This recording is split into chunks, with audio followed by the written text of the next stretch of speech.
All right. Yo, what is going on, everybody? Um, I have a few things to let me make sure everything's working. I got to do a giveaway. I was going to do it either today or tomorrow. So we got this in a bit. Once I set that up, I might have some guys hopping on. And let me check. Let me make sure everything's working.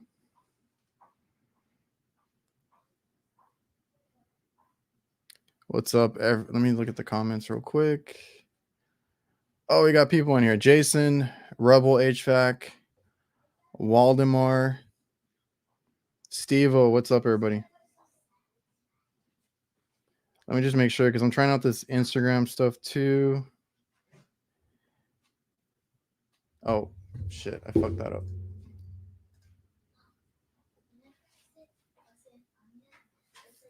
Okay. So let's see how we're going to do this. Looks like we have a guest already. What's up, Pat? What's up, man? Hold on. Let me figure out the audio on this. I'm not even in my office. I was downstairs in my wife's craft room goofing off. Can you hear me or no? I can hear you. Can you hear me? Yeah, I can hear you. Okay, it's just real low. I gotta figure out how to adjust it on this Mac, dude. I got this Mac and I'm illiterate. You're like Jake. Jake's using a Mac and he doesn't know how to use it either. Oh, dude, that's terrible. I don't even know where the volume is. That's that bad. So what are you up to, man? Nothing. Just hanging out. Let me correct this. There we go. I was hanging out with my wife. I got a new 3D printer, so she's in here playing with it and having a couple drinks, just hanging out. Oh, you have a. What are you printing on that 3D printer? Because I've been wanting one for a while too. Well, we had some, but it's like the beds was always like a pain in the butt to level and stuff. So I was gonna go. We were gonna just buy like a cheaper one with auto leveling bed, and I just went ahead and bought a nice one because that's the story of my life. I go to buy something and it's like mid grade, and then I just like spend a ton of money on something. So right now she's just playing around with some stuff. She's printing some M12 like a little bit holder goes on the back of my Surge and stuff, and then some other stuff. So she's just playing around with it. I haven't even looked at what I want. So Man, So which one do you have? this is the Reality K1 Max. So it's like a 300 by 300 by 300, so it can do some pretty decent sized stuff. So it's not bad. It was like we got they's built a micro center here like 6 months ago, and I haven't been in there because I knew it'd be bad news if I went in there. And I went in there and spent like $1,000 today. So Oh man, I had looked into them too, but I'm like I don't know what the hell I'll make with it. But like I feel like you can make anything with those things. And the one that I had seen was like an Anchor one. I feel like it's a very like user friendly one, but I was like I don't know. this one's super user friendly. If you're gonna get one, get auto leveling. That way you don't have to worry about it, man. Because the leveling function is just a pain in the butt. That's the thing. She'd get it leveled, and then like it'd tweak and it'd get hot, and it'd twist, and that's the thing. Like stuff wouldn't stick or it'd pop up, and I just said screw it because we originally had ones like I forget the Ender 3 Pros. I mean, it's still the other one's still sitting here, but this thing's been easy, man. We just set it up and she's just loading files and it's just print anything she wants. Man, that's cool. Yeah, I might have to look into them later because like I don't know. I feel like I could make a lot of stuff around the workbench, the workshop. Maybe like you said, put some stuff to hold different things, whatever. Yeah, I'm gonna print some battery holders for the van, some M12, some Oh M18 yeah, stuff. I want to get some there's all kinds of stuff like pack out mods and stuff. I want to try to print. They're out there. I mean, there's guys making them, yeah, but I just want to play around with it. yeah. Because I buy like the 3D printed stuff for the batteries a lot. Yeah. Shh, you're all right. She's good. Just warning her. I'm on live. Yo, What's up, Jake? What's up? Can you hear me? Yeah. Yeah. Here. Scared? Here, that Hold guy. on. Shit. Son of a bitch. I'm doing this on the phone. I never do it on the phone. Does this sound okay? Yeah, it sounds good. Fucking I hear me though. It's an echo, yeah. Fuck. Son of a bitch. How's that? No, it's on your phone, I think. Oh, you know what? Yeah, let me change that. Well, then I don't know the fucking. You don't have earphones? Dude, I ain't got time for that. I just wanted to see if this would work in terms because like the Who has the camera. dog? Me. Oh, She okay. kicked him out. She's kicked him out. All right, I'm gonna mute you right now. What's up, Victor? Stealth Network. The giveaway. I have this benchmark knife that I'm supposed to give away. It was on Instagram. It was an Instagram thing, I didn't even and see that. it was for that booth that I went to. Roof Goose Vent, Yeah. Oh, okay. I see it and now. I know what and you're talking about. they sent me some knives, and they're like, oh yeah, whenever you want to do a giveaway. Those not Benchmade knives are pretty slick, man. I found that out. I opened the damn thing and I sliced my finger in half. They're like pretty high quality knives, so they did pretty well with that choice. All right, I think somebody else is here. Hold up. Hey, what's up, Kitchen Pro? Can you hear us? I don't know. We'll see. Am I still muted? No, I can hear you no. barely. Still echoey? Yep. Well, you know what? I'm gonna get the fuck out of here. We'll fix this another night. Get your headphones. All right. Yeah, you guys enjoy yourselves. See you, dude. Later. Get his ass out of here. Yeah, just 'cause Carlson. No Huh? headphones. This is no headphones, so it's just picking up his phone. Yeah, man. I feel like sometimes it does work because Kurt uses an iPad and we don't have the Echo. And you don't have headphones? No. I don't know. Whatever. Kurt has the simplest setup and it works for him. It's price of setting. Let me see.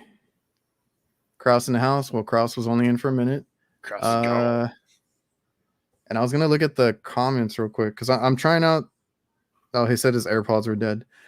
I don't know if you tried this, but I'm trying the Instagram feed with the StreamYard and everything.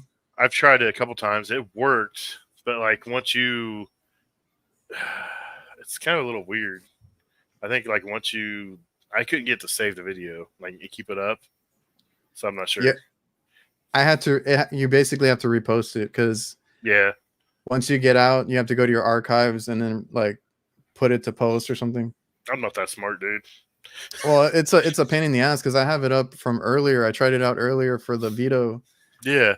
giveaway that I had to do, and it shows that it has no views, but it has like likes and stuff. I don't know. It's weird. Doesn't Let's make any sense see. to me.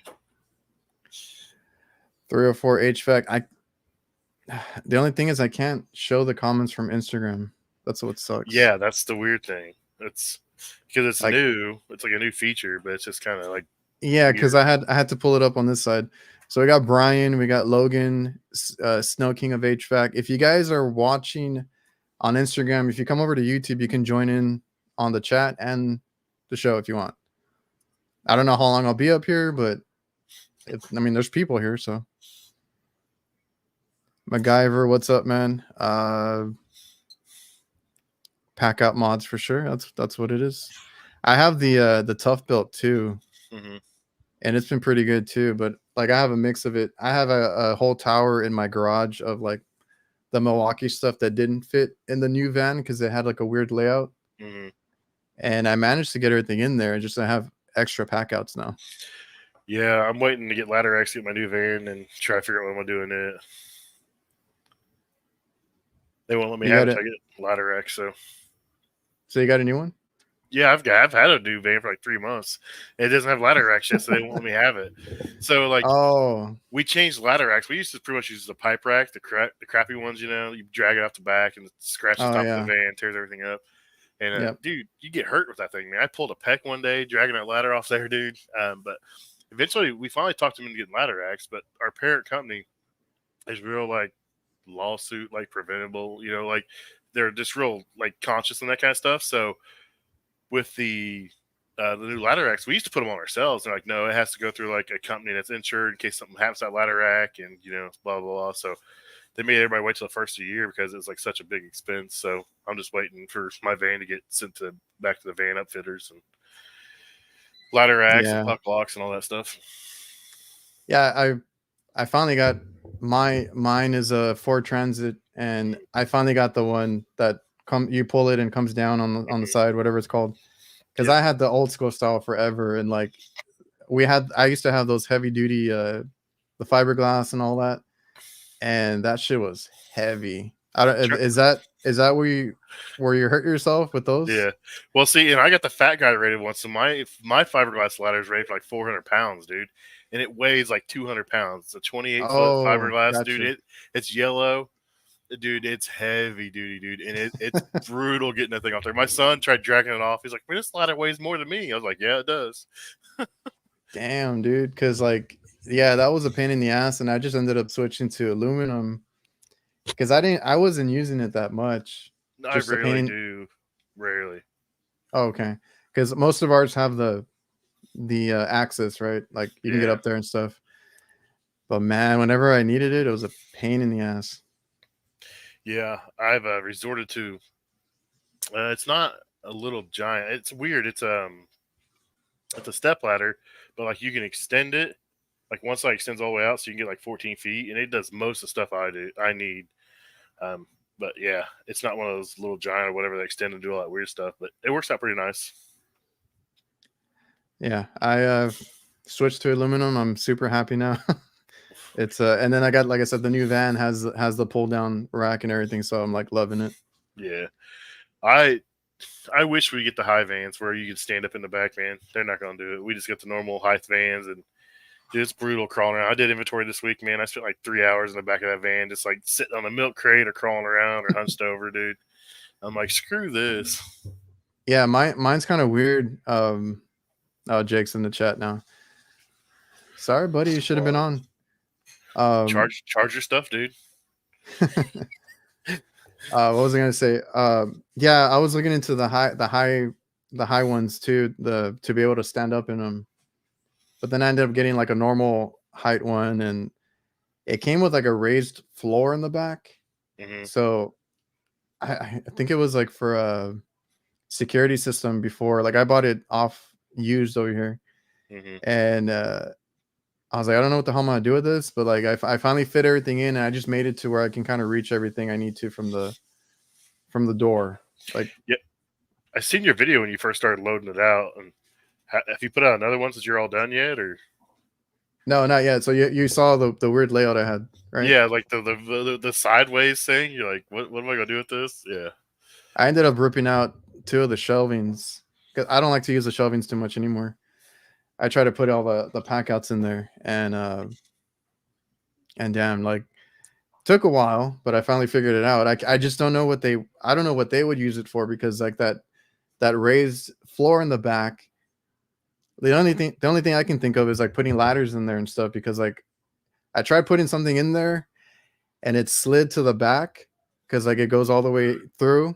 It's gone. And I was like, I can't even crawl in there. Like it's so tight. Like, I don't know. So took a while to fish that out. And yeah, man, I don't know what they would use it for, but finally got it set up mostly. I'm gonna wait a little bit, and then I'll post a van tour of it.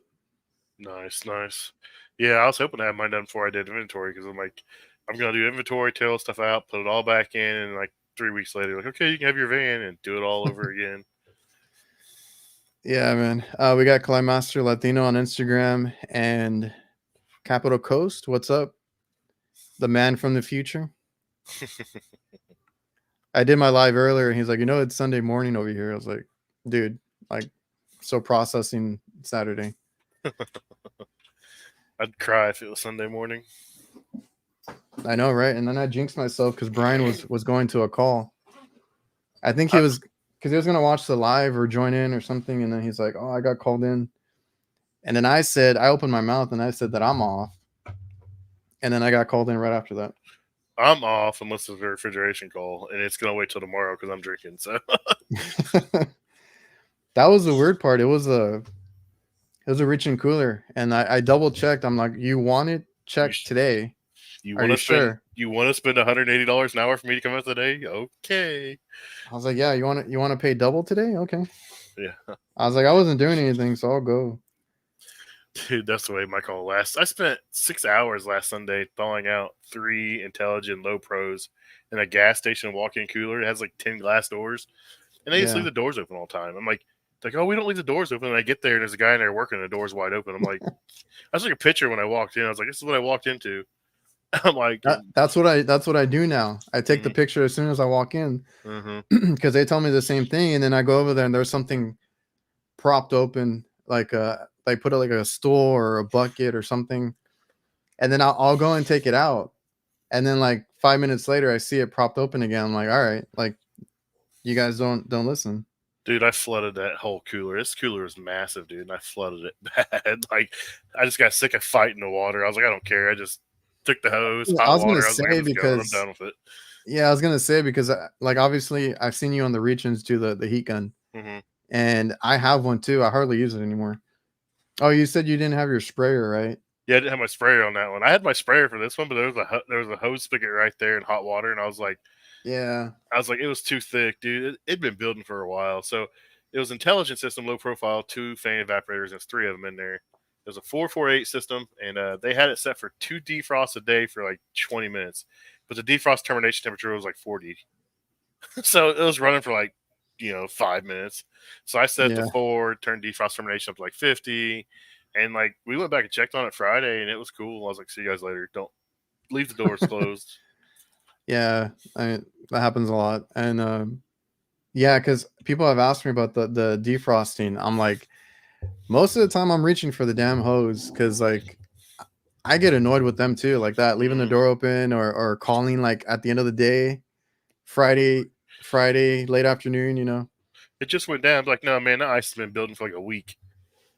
Easy. I've seen some really, really bad ones where it's like a ball of ice after a while, or like half of it like coming out so far back in the back of it. Once the like, ice no way. Once the ice turns clear and it's hitting the fans, like, no, this has been going on for a long time, people. Same day is usually like frost, and then like once it gets like ice, I'm like, no. I was like, you should have called earlier. No, I didn't care. I was like, I just bust out the hose. I took out the fans, and I was like, oh, here we go. Of course, I don't have the fancy sprayer like Chris Stevens has. So I'm on a ladder, and I'm just like spraying out. Ice is falling on the ground. Water's leaking out the screw holes. I'm just like, screw it. I don't care. If it's not that bad, obviously you can kind of control it. But like once it like, especially on a Friday afternoon or if it gets late or whatever, like I really don't care. No, yeah. I was in Miami for those 3 days for Central Storm, and I ended up working like 50 hours on Monday, Friday, Saturday, and Sunday. I was like, this is stupid. Yeah, I was like, can I cancel my sick time and get that back, my PTO? They're like, no. I was like, damn.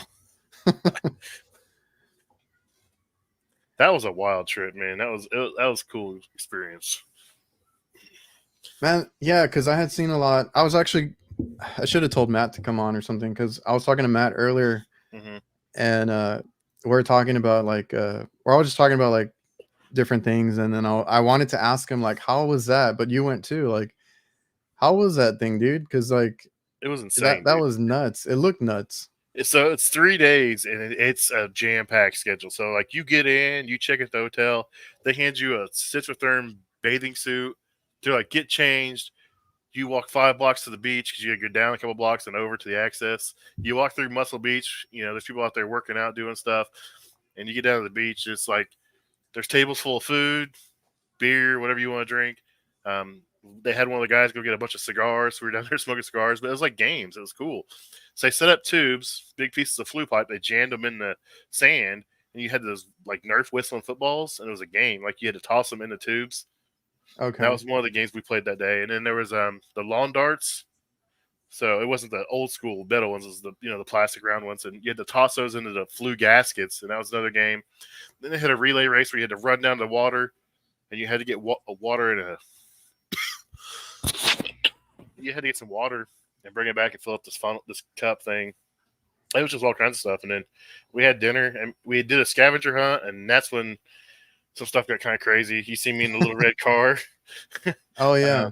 I was in a little red car. I slapped the sticker. I was slapping stickers on everything. So everything down there is covered in stickers all over town. And they gave us handfuls of stickers, and we were just running around town like slapping them on there. People were trying to put them on cop cars and stuff. I tried to get the cops. what was the deal with that cop that Ben was like, I can't take you guys anywhere. Oh, You all were because with the cop car. we were just dicking around. We're like, can we put our hands on the car? So we put our hands on the car like we were getting frisked. He wouldn't. We tried to get him out of the car like he was handcuffing us, and he wouldn't do it. Oh, okay. We were like trying to get him involved. He was like, no. We were trying to get some guy to say, I forget. There's a saying we had to say something about Centrotherm. We tried getting this guy to say it, but like he didn't. I thought he spoke Spanish, and he didn't. I forget what it was. And I was like, Portuguese or something, maybe. I was like, I couldn't do it.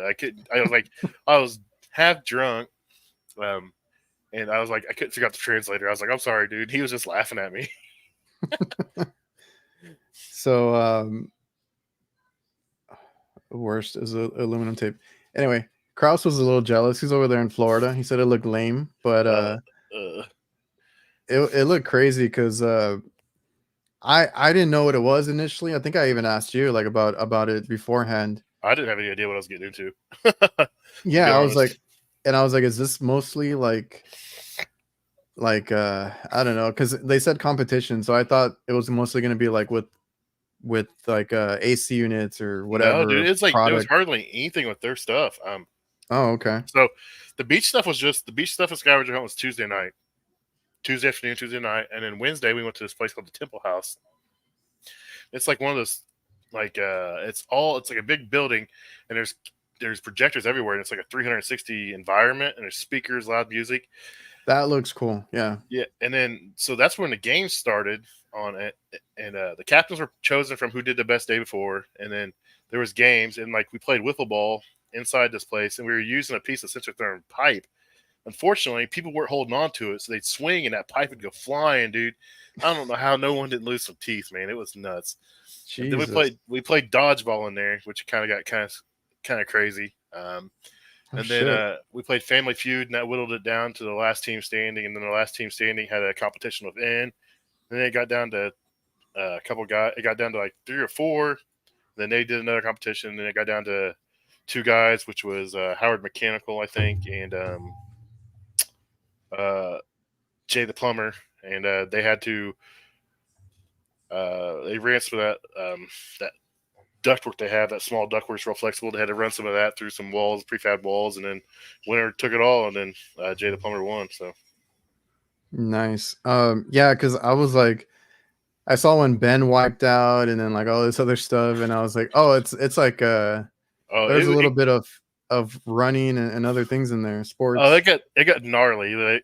So the wiffle ball, I thought a fight was gonna break out because like they were trying to do like some trick plays, like act like they like hand the ball back to somebody and have it in their hand, and they Omar pushed someone off first base and like had the ball in his hand. And I thought it was like, oh, it was bad. I was like, oh, there's gonna be a fight. It was shit. It was nuts. I was gonna say I didn't see those clips. No, it was a great time though, man. It was just Centrotherm they're amazing people. They really give back to the community. So it was a really good time. So I suggest anybody, 2 years when they do it again, sign up and try to get down there because it's a blast. Yeah, it's only every 2 years, right? Because I got a little bit thrown off. It was 2 years ago that they had the last one, and I think he told me like, oh yeah, we're gonna have like a season 2 and something, and it looks cool, and it's you get picked to go, right, and then like it's paid for. Yeah, so like they paid for the flight, the hotel. Like the only thing you had to pay for is like if they didn't have dinner going and you wanted to have a drink at the bar before dinner, that's the only thing you had to pay for. If like you did stuff outside of that, but like all the food was included, everything was included. You could go down there with zero money and have a good time. But I messed up. I didn't. Go ahead. What was that? So I messed up because I left all my stickers. I took everything in my barn after AHR, and I like piled everything in the middle, and my stickers were buried. So I didn't take no stickers down there. I felt like a dork because everyone else had their stickers, dude. There's an ATM inside the hotel that's like 20 layers stickers deep, dude. And they were peeling people's stickers off. It was funny. Man, no, it's crazy because like I didn't even understand the whole thing about it because shut up, Kraus. It's a whole trip. It's paid for. They take care of you. I think I even mentioned to you I didn't know they did stuff like that because I had barely heard of the last one and I didn't see too much on it. And then this time I saw like a whole bunch more of the clips and what they do and stuff. hmm Did Yeah, I you go got a to the video. last one? No, this is the first one I went to. I got a Oh, video I okay. need to put together. I just haven't done it. I came back and his work kicked my tail this week. It started off Friday when I came back and it hasn't stopped. What's up, Galenzo Anthony? Shout out from Dakin. We got Dakin in the house. Dakin? Dakin, whatever. I don't know how to say it. I don't know if it's Dakin or Dakin. I always say Dakin. Man, I asked Josh because there's a guy that got to tour their facility and all that stuff, and he told me how to pronounce it. And I can't remember it right now, but he works for Johnstone now, so he's like he still runs with the Dakin stuff. He sold his company to do training for Johnstone. Nice. Hey man, it's a good. I had a cousin that worked for Johnstone. They actually do really well. I'll be nice, but Johnston in my area is terrible, dude. I absolutely hate Oh, it. okay, yeah, I forgot about that. Well, I don't know if it's any better now, but like here we had like 3 in the Indianapolis area, and they were all owned by different people. And I had an account at one, but not Kraus. I had an account at one, but not the other 2, and I didn't know that. And I went to go buy stuff to the other one. They're like, "Well, you don't have an account here." I was like, "Can I pay cash?" Like, "No, you don't have an account here." I'm like, "I have an account over there." Like, "We don't care," and they were just like rude about it. I was like, "I just needed like 2 fittings." Yeah. Like, nope, we're not gonna do it. I'm like, ever since then, I'm like, nope. And like that's the only place I can get RLS now, and I just ordered it online now. I'm like, no, I'm not going to Johnstone. I refuse. I'll order it online. I guess here it's all the same people, the same Mhm. owners or a franchise or whatever it is. So I never had an issue with them. Supposedly it's changed, but I don't know. Like I go to the one that we have an account at when I need some stuff, but most time if I need RLS or something like that, I just order it online. Yeah, I needed some RLS fittings for next week, so the quickest would have been Johnstone. So I ordered a few from them like yesterday. So, and I can get like them within 2 days. So I was like, yeah, I'll take it because I need it at the beginning of the week. So I have this stupid walk-in cooler that I didn't realize had reducers on it and stuff, and I don't want to like redo the line set because it's in the hospital. Mm-hmm. And I was like, I'll get a press reducer and put that in.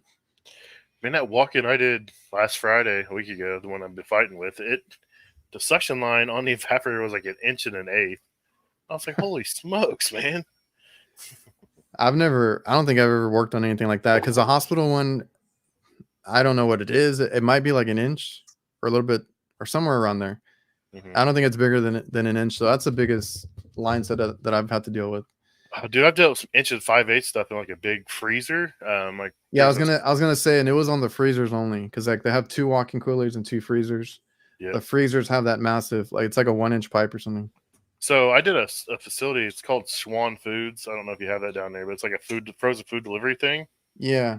And so they have these big, and they're walk-in freezers, but they're like, man, this one was like 2,400 square feet and had 5 systems, and we were changing them out. And like the new stuff was like 1 1/8, and they would refuse to change the line sets, and like the old stuff was like 1 5/8 suctions. I'm like, what am I doing here, dude? I'm like, Yeah. I can't get this to seal. I'm like, I feel like an idiot. This stuff's huge. But yeah, but no, man, I put in that walk-in a week ago Friday, dude, and it did great when it was like 60 degrees. It got cold. And it didn't want to run. It was perfectly charged. And I like a last resort, I was like, Brett, I feel stupid. What's going on here? And Brett saved me. He's like, dude, it's too big. He's like, they should have went a size smaller. He's like, shut your fans off. And I was like, I shut my fans off. He's like, did it come back? I was like, yeah. I was like, it's got a headmaster. He's like, I don't give a shit. He's like, it's too big. He's like, whoever sold you this sold you too big of equipment. He's like, it's not going to run this. So I was like, great. Good old Brett. Yeah, dude, that dude's a freaking genius, man.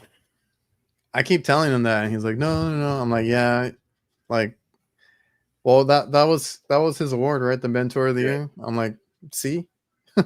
He's like, take a picture of the distributor, and I sent a picture of the distributor. And he's like, yeah. He's like, that system's oversized. Just from a picture of the distributor, I was like, what? How? He's like, go up on the roof. He's like, I go up on the roof. He's like, start doing this, and this. He's like, well, your pressure's down. I was like, well, I'm a little high, but I have no fans. I said, but guess what? My suction's where it needs to be. He's like, see, told you. I'm like, man, stop being so smug about it. Yeah. Brett is like an acquired taste. You got to know how to talk to him. Oh, dude, yeah. I He's I always forget because I've had him on a couple of the shows and stuff, and I don't know if he remembers, but like the first time I met him was, I believe, the Vegas Expo, the AHR. And I went up to him and I asked him about the weather because that's when they had the whole freeze going on and stuff like that. And his first words to me as I meet him is like, "Fuck you, dude." And I was like, and that's before I knew him. And I was like, okay. So then I had to kind of get to know him, and I'm like, okay, that's what he is. That's what he does. yeah, he's a dude. He's really a nice guy, man. He's got a really great story of like, you know, if you didn't see his speech at the Tactical Awards, like that's legit 100%. And that's not even touching like everything he's gone through in his life. Oh, He's I got a know. really cool story, man. And he just started off trying to prove people wrong, and it's just like, but he doesn't hold that against anybody, I guess, and he's willing to help anybody out. So that's what makes Brett really a great guy. Yeah, it's crazy because, and it's cool that we get to know these guys and stuff. And then like, even like you do your podcast, I do mine, and we get to sit down for an hour with these guys. Gil, Brett, a lot of these guys go through a lot of shit. And I mean, I feel like they're more qualified to talk about it than I am. I don't do the whole mental health episodes and stuff like that. I think Gil should be doing that, and others. And man, like they the crap that they go through, dude. And I don't know if you saw like Ben Thompson, his post the other day about mental health, and everybody chimed in and stuff. Like everybody has shit, but we just don't talk about it. Yeah, that's my thing is I'm super bad about holding that stuff in, and then it gets to a point where I'm like, I'm miserable, or I'm taking it out on people I shouldn't take it out on, or like I'll threaten to quit my job. I'm like, I hate this place, and I'm like, and then my boss is like, he's freaking out because he thinks I want to quit. I'm like, it's not that. I'm like, I don't know how to handle it, man. I don't know how to talk to people, and it's just I don't know how to get off my chest. And then once I like freak out and like I like complain about it enough, or I talk to the right person, I'm like, oh, I'm back to being happy, and it's a great day. Yeah, man. I've tried to threaten to quit too, and then I'm like, oh shit, I can't. But I can't. that's a whole other thing.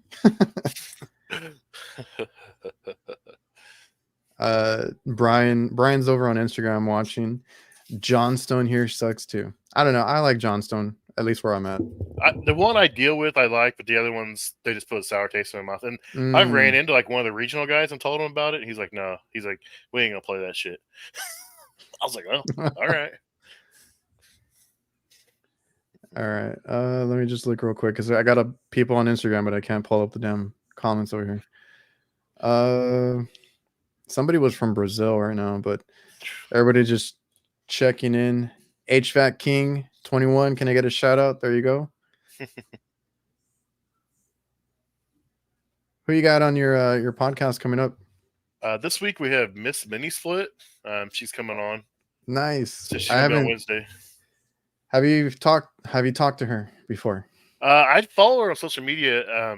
Rich actually set this one up. Rich, interacts with her and talks to her quite a bit. So he's like, "Hey, I want to have her on." And I was like, "He's like, cool." I was like, "Dude, you don't have to ask me. Just tell me who you want on and when you want them on, and we'll get her on." So she's gonna be on Wednesday, and then I got a kid. He's He's 22 years old.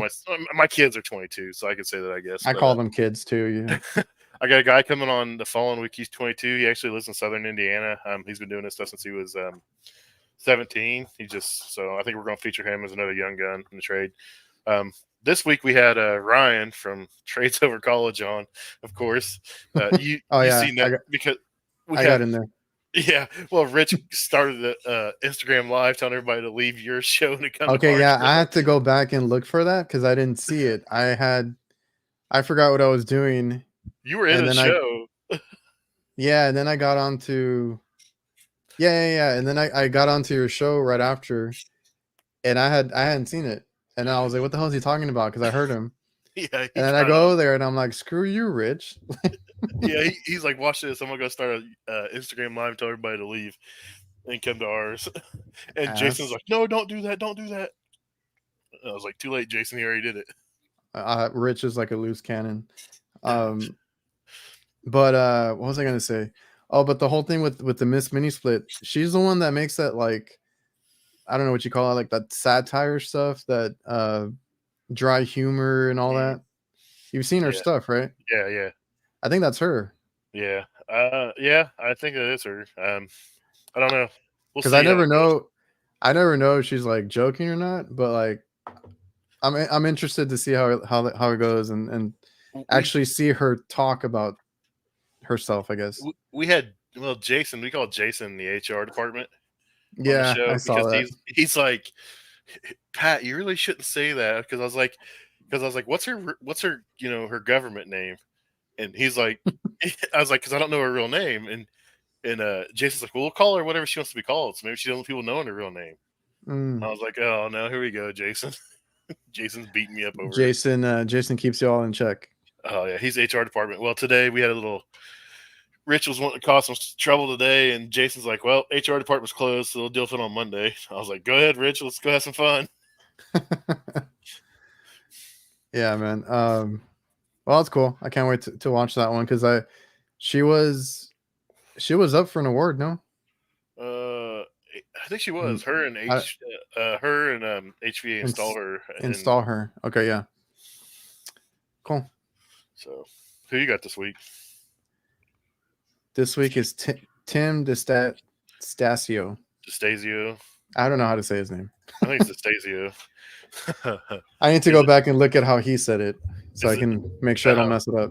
Oh, the pre-recorded one in. Yeah. So I wanted to start doing some pre-recorded stuff to focus on the guests more, and like you said, but I think we're just gonna keep doing what we do. I pre-record some with like manufacturers, so like when I had the Rigid people on, I'm doing another one for Rigid to promote the Rigid experience coming up.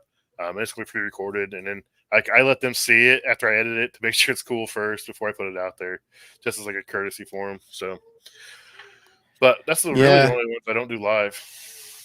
Yeah, it's just I don't know, it freed me up a little bit more scheduling wise Yes, exactly. because like it got a little out of hand sometimes and I wasn't able to do some of the guests. So that's just kind of why I did it. And it helped me out too. It's kind of weird when you do it live because you want to interact with the audience, but sometimes if you don't read the questions or read what they're saying, it gets kind of lost on the audio side. Because we used to do it a bunch, and like I'd listen to it, I'm like, this makes zero sense. I don't know how people follow along with this. Like, this gives me a headache just listening to it, and I was there when I recorded it.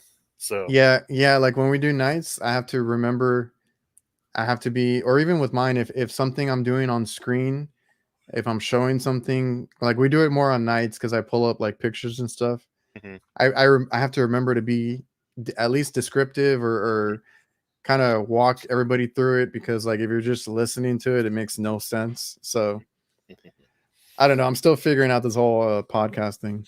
I just have fun with it, man. I don't take it too serious. I try to get sponsors, and the sponsor stuff I just use to buy equipment and that kind of stuff. But I just I have fun with it. That's all it is, man. And we try to show people off. That's all we really want to do.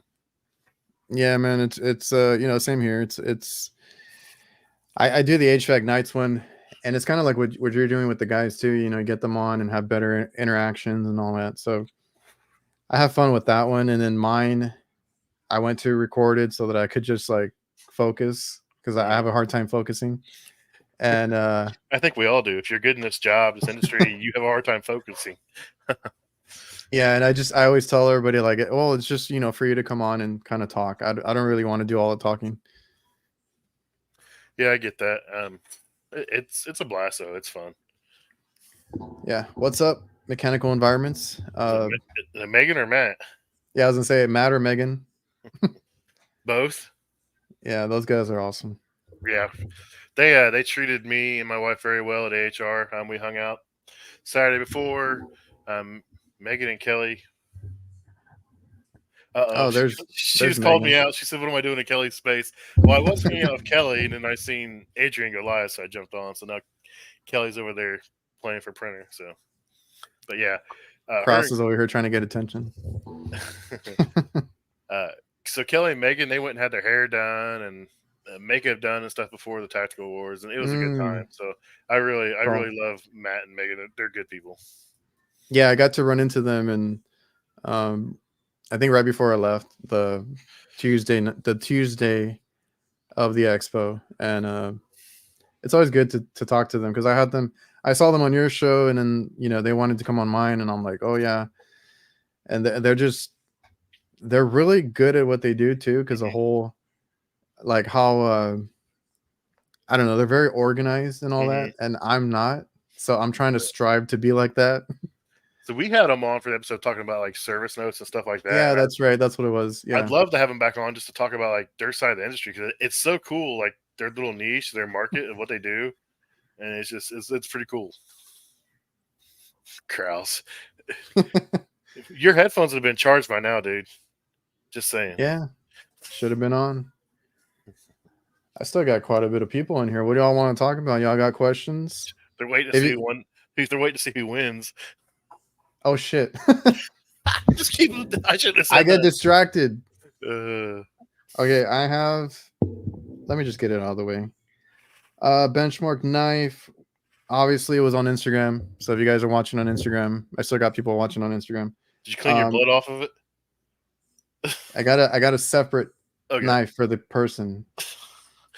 I don't even know where mine is. I was gonna show it, and I don't know where the hell I left it. AL Service Plumber. So if y'all can see that, I will reach out to him and send him over a knife. Congratulations. Congrats. Yeah, I don't know who that is, but I'll reach out to them. Yeah, I went to their booth. Roof Goose Vent. I don't know if you've heard of them. I seen you share some stuff on them about the like their system for like line sensors penetrations. It seems cool, and I had a lot of guys actually reach out and say that they've used it. I was like, I'm sorry, but like this was the first time I've heard of them, and they were cool people. So we'll see what happens. That's good. I just always use the pipe and hate life and struggle and fight it. Most of the ones lately haven't had anything. Just have like a 4-inch pitch pocket and dig out all the tar out of there, and I'm good to go, and then fill it back up. So yeah, well, I don't know. I'll try and use it. They sent me a few of them. Try and use it. Maybe show it off in the summertime because right now all I'm doing is maintenance. Like I'm getting tired of it, but it's like it's good money, so can't complain too much. I used to absolutely hate doing PMs, and then Jason, we did an episode, and Jason Rich was talking about like, no, like that's where you can go in and really like you can make some money on like you're not making money on PM, but the discretionary work you can pick up, and like most guys do a PM just go in and like check the gaskets, cooling, and leave, and like and you're not doing your customer a good service by doing that. Yeah. So I get it, and like now I understand the importance of it. So I'm like, when I get a PM, I'm like, give me the green guy. Don't question my time. Let me go out there and let me show this guy how to do it right and generate some calls and, go from there. But I used to absolutely hate PM. I'd fight to get out. I'm like, no, I make too much money. Give it to somebody else. Whoops. What was I going to say?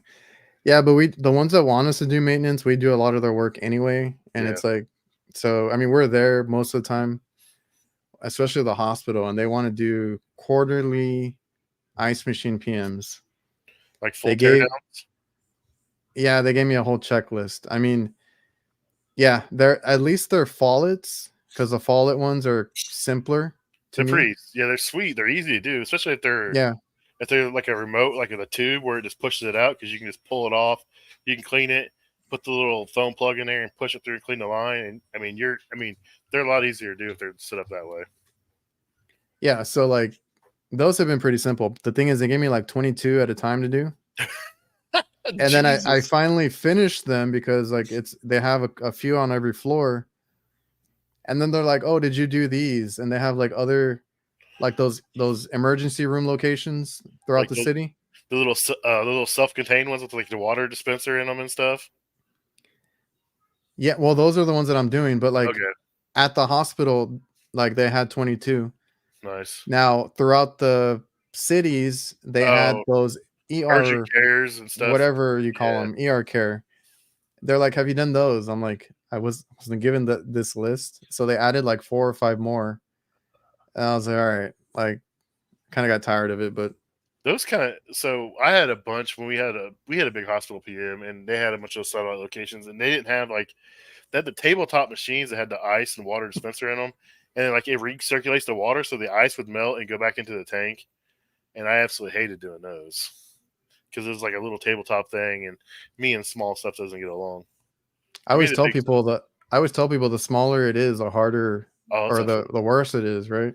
Oh yeah, and like those little tabletop ones that dispense ice and water, dude, those things are like $7,000 to $10,000. I'm like, this thing's nothing. How is this thing this much money? I know it's crazy. And then well yeah, and then I always hate working on little things and uh Jake had mentioned that he got a cooler that he got somewhere that was not working or something. He wanted to fix it up. Like a small little cooler, I think. And I'm like, well, you can check it. If you're lucky, it's just a 3-in-1 or something like that. But if it has a leak or plug cap too, I'm like, good luck. It's a little project. Hmm.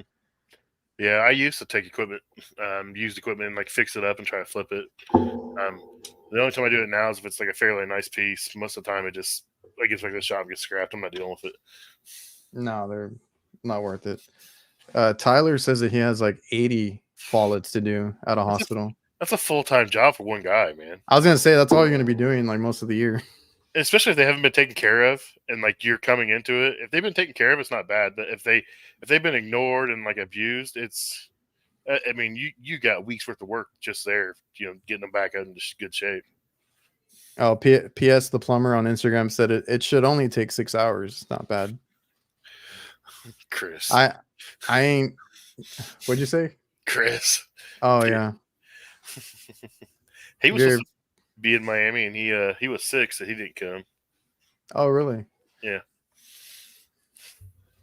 Yeah, man. Like I mean, I don't know. It's a dreadful thing, this maintenance, but it pays well. Yeah. Yeah, and you gotta think of all the other work it brings in. I mean, you gotta look at the other side of it. Okay, this Oh is yeah, road. like even on the regular customers that we have, like I said, we're there all the time, but like I'll make a list of things that they need Hmm. when we're checking because I have the AC maintenance up now. I had just Hmm. finished the ice machines. AC maintenance is rolling in, before summer. And then yeah, but yeah, I write like a list of things they want done. Even the ice machines, there's a few of them that were broken down. So I mean, we got more work, obviously. So he said it was a wine cooler, Jake. $1,900. All right, I guess it is worth fixing then. Yeah, we do some warranty work for a company that has some wine coolers and like it can be a nightmare. And it's one of those things. It's small stuff and it's touch panel controls and it's just a pain in the butt. Split zones because you want to keep red wine different temperatures than white wine. I'm like, this is dumb. Yeah, I've had those calls too. Like usually they're just the under counter Yeah, wine coolers, but yeah, the fancy restaurants we've done that. Um, oh, he says that they put 3 guys on it for a month. I guess that's not too bad, but if it was on one person, Jesus. that's a full time job, man. When we had that hospital PM contract, we literally had a guy that pretty much just lived there. I mean, because we did discretionary work too, but like the PM was like 80% of the work we did there, and it just got to the Yeah, point where like one guy pretty much that was his account. And then he was like, "Well, I shouldn't have to be on call because I only work here." And I'm like, "Well, you only work there, so how about you're on call there 365 days a year?" He yeah, changed his tune real quick. yeah. That's my brother. My brother takes care of that account, the hospital. Yeah. I was like, yeah, all right, because I got tired of doing it, all the Mhm. maintenance every month, every couple weeks being there. So it's on him. He likes doing it, so I'm happy. I can't be in the same location day after day after day. I don't know. My brother's a good sport, thankfully, because I can't do it either. I get tired of it. I like driving everywhere and doing other calls and stuff. Variety, man. That's what I like. What I do, my job. There's always something different, man. If I did do the same thing or same place every day, I wouldn't be doing this. I'd find something else. Exactly. Um, yeah, Jake says that's what it does. The 3 different wines and upper lower levels. I guess I didn't. He only sent me a picture because he wanted to know how to fix it. He only sent me a picture of the compressor. I didn't know what it looked like. Good luck, dude. Good luck. The little coolers like that. It's just they're little projects. Just think of it like that. It's probably like R600 or something too. It's 134. I saw it. Oh, nice. Got lucky It's there. not too bad. I don't know if he has any, but he only does He got, he got residential. AutoZone. He got AutoZone. Yeah, that's true. My like farm and fleet stores here sell like the big 30-pound jugs of it. Like anybody can just go in there and buy it. I'm like, what? It's got a Really? different. It's got the automotive style adapter on there. I But didn't even know that. yeah, it's dirt cheap too. I'm like, we're paying this at the supply house. I can get it here cheaper. I'm like, Yeah. so we used to just buy them like from places like that and had a little adapter you screwed on the tank. Okay, I didn't know that. I just bought a tank like a month ago because we don't normally work on that anymore. But the hospital had a reach and cooler that needed it, and then that we picked up some bars, or I thought we picked up some bars. The guy hasn't answered me after I gave him a quote on something, but it was 134, so I had to like top it off, and then like we did the work at the hospital, so I was like, I need to buy a damn tank because I haven't worked on 134 in a while. I had to buy some on call because I couldn't get hold of any of the other refrigeration techs. They turned their phones off. And I was like, there was none in the office. And I'm like, I was trying to get a hold of him. I'm like, please say you have a tank. And he wouldn't answer. And like, so I bought a whole jug and used like 12 ounces on Oh, call. that's the other thing. They all take like 9 ounces or something stupid. Oh, yeah. I was like, yeah. My boss is like, how do you have more R12, R134 than it says in your inventory? I'm like, because it's like 12 ounces at a time, dude. Yeah. I'm like, Yeah, I buy one of those stupid things and it's in my van forever until I can finish it. oh, yeah. By the time I get done, there's like a ring of paint worn off of it and everything. Yeah. That's how mine was too. And then I was like, damn. And I think the only reason I ran out of it is because I had my other vehicle, my last vehicle before I bought the truck had a leak in it, right? And I had to top it off like a couple times. Yeah. That's the only reason I used it because and then when I think my dad borrowed it for the same thing. He's like, hey, we need to charge up the whatever vehicle they had. And I'm like, yeah, we got 134. Yeah, I've got a set of automotive gauges for that reason. Yeah, PS the plumber said 1 pound can of 134 was $8 a while back at the AutoZone. You're gonna have to figure out how to convert it over to what we need, but I mean, where there's a will, there's a way. Yeah. I'm sure you can get on Amazon and buy the right adapters, convert it over. I think I had to do that too for something, and I just went on Amazon and bought some little adapters and stuff. Have you got the new hoses for the A2L stuff where it's like the reverse threads or whatever on the tanks? No. Do you have all that? Are you ready for all that? No. I caught some flack for some posts because I was like, guys are like freaking out about it. I'm like, dude, I've been doing A3s for like 10 years now. Get over it. I'm like, my shit's really flammable. Yeah. I made the video about that unit the other day that had taps on it, and like people were like losing their mind. Those can't be on there. That's illegal. I'm like, no, it's not illegal. I don't know why you think it's illegal. Whoever told you that that's illegal is an idiot.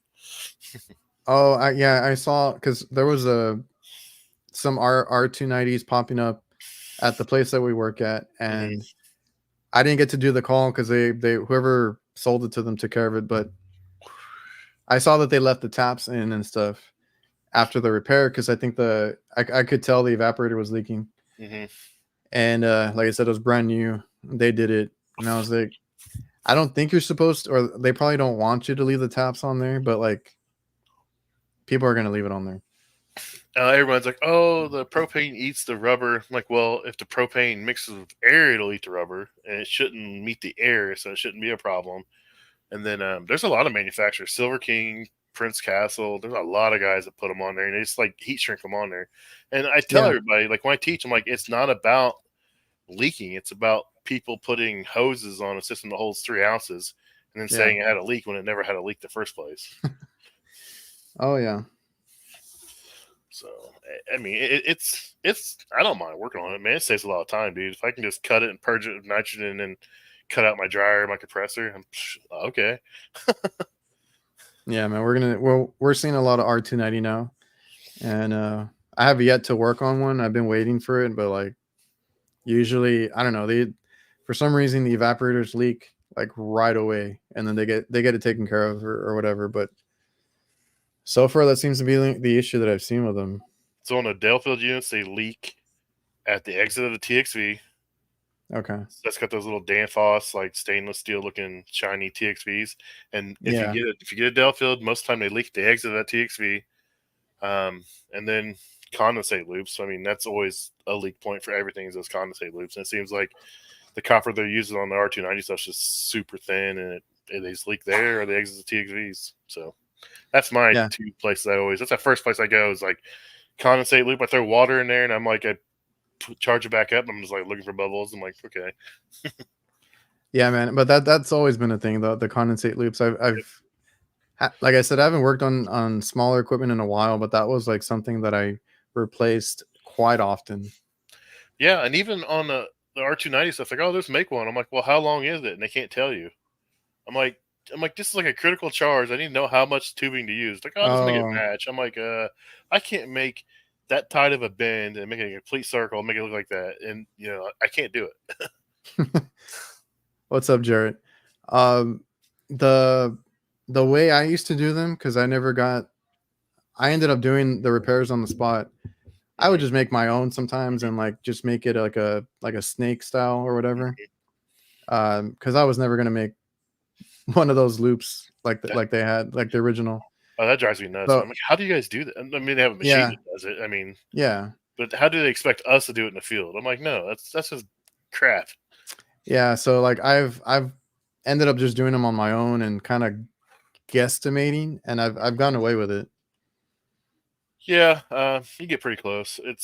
I mean, it's not, rocket science, but I just try to make it as close as I can. I mean, like, if it works, I got a guy that says just weigh the copper. If you weigh the copper, you can get an idea of how long it is. I'm like, well, if it's not full of crap hanging off of it or lime scale or everything else, I mean.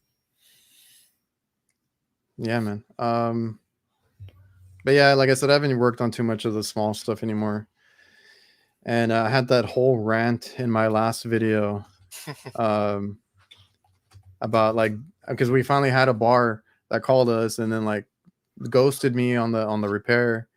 And I had some guys in my comments saying, man, you're not even charging enough. You should be charging more. And I'm like, dude, if I'm charging this much and the guy didn't answer, like he would have freaked out with that, with a real, because I think I was charging like 900 and some for like a leak repair and something else. And then someone was like, you should start at 1500. I was like, well, this dude already got scared off. So I'm like, I'm not even thinking about that. Yeah, but like really, I mean, I know it's a potential customer, but it's like, is it really a customer you want at that point? You know what I mean? No, that's why I kind of alluded to that. I was like, yeah, if I'm having this issue right now, like that's a good thing because I don't want to have that issue later. But yeah, fight for payment and all the other crap. Chasing down a check, yeah. People always ask me like, "Oh, why haven't you started your own business?" I'm like, "Man, I do not want to chase money. I'm like, my check's cash right now. If my checks don't cash, it'd be a different story. But my check's cash, so I don't have to worry about, hey, this person didn't pay their bill. That's we have a whole team of people that call and harass people, and so I don't have to worry about it. No, it's a thing. Like right now, we've had conversations, but it's always at this time, or not right now, but like end of the year, beginning of the year, everybody's like budgets and whatever cost cutting they're doing. Like we always, like right now, we had a little bit of a delay in getting payments and stuff on time and all that. So there is those headaches and stuff. And thankfully, we have enough accounts, enough bigger accounts that we don't have to worry about it too much. But like it is a thing. My dad always worries about it. End of quarters, man. Restaurants, like managers are trying to chase their bonus and like, oh, can you like push this off till next quarter? I'm like, yep. I'm like, just wait and till this date and call me back. I guess. I mean, if you can live without it, that's on you guys. It's so weird how that happens because right now, like we had a pizza chain, and then my dad kind of asked me because like I had to. That's one that I had to take. I started having to take more of the calls because of my dad being out.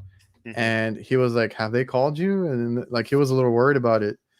And I was like looking at the month, and I'm like, you do realize we're in that middle of the in between years, like end of the year, beginning of the year. And then sure enough, like this month, they started calling like crazy again, like ramping back up. We need this, we need that. It's just that they do that whole little budget or break or whatever it is, and then they don't want to pay it at that time. And it always gets super busy, like right around like Valentine's Day, Mother's Days, any holiday where people go out to eat or take someone out to eat. It gets super busy like the week and a half, 2 weeks before that, and then as soon as that holiday hits, it slows back down a little bit. It's so weird, man. Yeah. COD.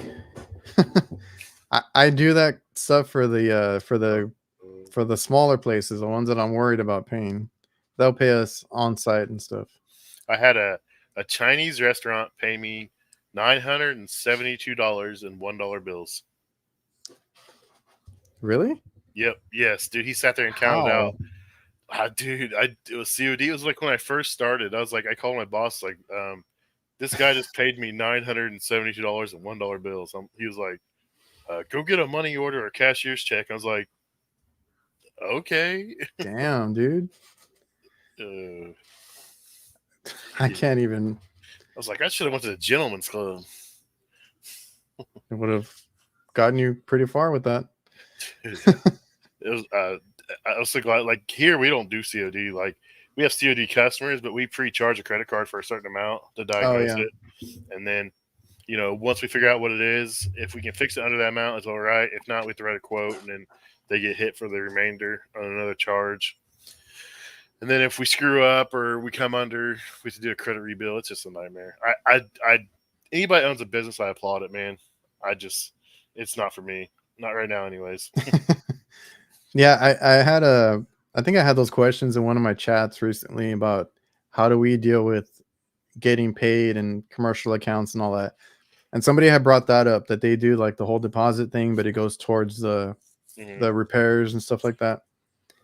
Yeah, but like I don't know. We kind of like try to simplify it. We don't get too far into that kind of stuff. It's like we set up accounts. They have so many days to pay, and thankfully everything's been pretty smooth for the most part. Like we don't do. I had never heard of that, honestly. We don't do that. Or there was another one that they had brought up, but I don't know. We're super small. It's just a couple of us, and we manage. Do you guys do any third-party stuff, like through third-party like companies that manage service for restaurants or anything, like Service Channel or something like that? Like Corrigo and Corrigo Service Channel. Verit. I think we've done Corrigo. Verisay is the other one, and I think they have there's one, but it's not for that. It's for like the maintenance. It's like Zenput. That's how they put out all the work orders or reminders. So I don't know. That's the only thing that we do have to deal with on commercial is like how the customer handles their side of it, their request and all that. Yeah, we do a lot of that third-party stuff, and it can be a pain in the butt. Like Service Channel, you have to log in through an app, and it uses your GPS on your phone to prove that you're there. And if you're not within a half mile of what it thinks that address is, it won't let you sign in. And then, like, if you don't make the response time, like, it locks the ticket out, so you get there and it won't let you log in. So, like, we used to do that for Walmart. We'd, like, have to stand in front of Walmart, and we have to, like, hold our iPad up with the date and time in front of the store, and we were taking a selfie with us in front of the store and it showed the date and time and like the time stamp it. I'm like, we have GPS logs on the van, right? Just use that. This is stupid. Man, and like when we started, there wasn't any of that. Like no. It was real easy to do all that, like to bill and get paid and all that. And then everybody started implementing all this stuff. And we had one where we had to like make a phone call and sign in, which I mean, they all kind of suck because I want to check in as I'm heading to the place, and then I'm there trying to like, or I'll tell my brother if he's with me, like, can you do it? Because I'm driving. It's just a pain in the ass because like I don't know. We don't have the GPS on any of ours right now, so I try to call it ahead of time. Or when I get there, I'll check in and all that, but I'll bill, my time getting there because like we bill when we're on the way and stuff. It's just a pain in the ass. Yeah, ours is. It depends on where they're at. So if they're in zone, which is I don't know where it's at, but like they don't pay travel if they're out of zone. They pay travel from our shop to there. The bad thing is like a buddy of mine, Hoosier HVACR, he works for a group that owns a bunch of Wendy's, and like one of them's 5 minutes from my house. And it was my first call of the day. I went there and they know where I live, like his office does, because they told them. So they charge like an hour and 15 minutes from my shop to get there, and they charge them for that time back. And they're like, but this guy lives 5 minutes away. How are you charging us this hour and 15 minutes? So like that was like a huge ordeal, man. Damn, dude. Yeah, Megan's in here. Get handed a lot of cash because cannabis isn't federal yet. That must be a pain. We still deal with a lot of checks. That's mostly what we deal with. Some of them want to get us on like direct payments and all that, but I don't know. My dad still handles all that. He's very old school. I think we're gonna be taking checks for quite a while. I told him I got stuff set up to take card and stuff. I mean, we don't generally deal with that because it's not the manager paying us, right? It has to go through the owner, whoever it is, upper management, their billing department, whatever it is. So we always end up getting a check in the mail. Yeah, and then when you go credit card, then you got the fees on top of that. So then you got to charge a convenience fee or a service fee. It's just, I don't know. When I call service channel, it's just to close the call. It's weird. It won't let us check in, just check out. That's cool. Ours makes us do both sides. It's just probably because the size of the company I work for. I mean, I think with all our brands, we're like 32 brands and like 1,500 technicians across the country. We got PE HVAC on Instagram. What's up, man? Oh, he was with you guys over there too. You had Robert, you had Louis, you had who else?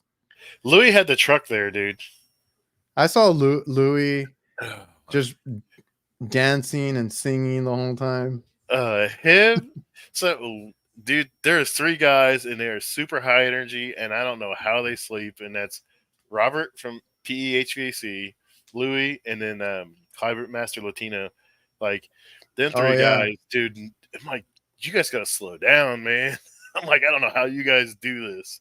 It's funny seeing Francisco out there because he shut up, Cross.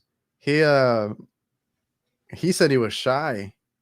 That's the conversations I've had with him. Is he? He was a super nice guy, man, dude.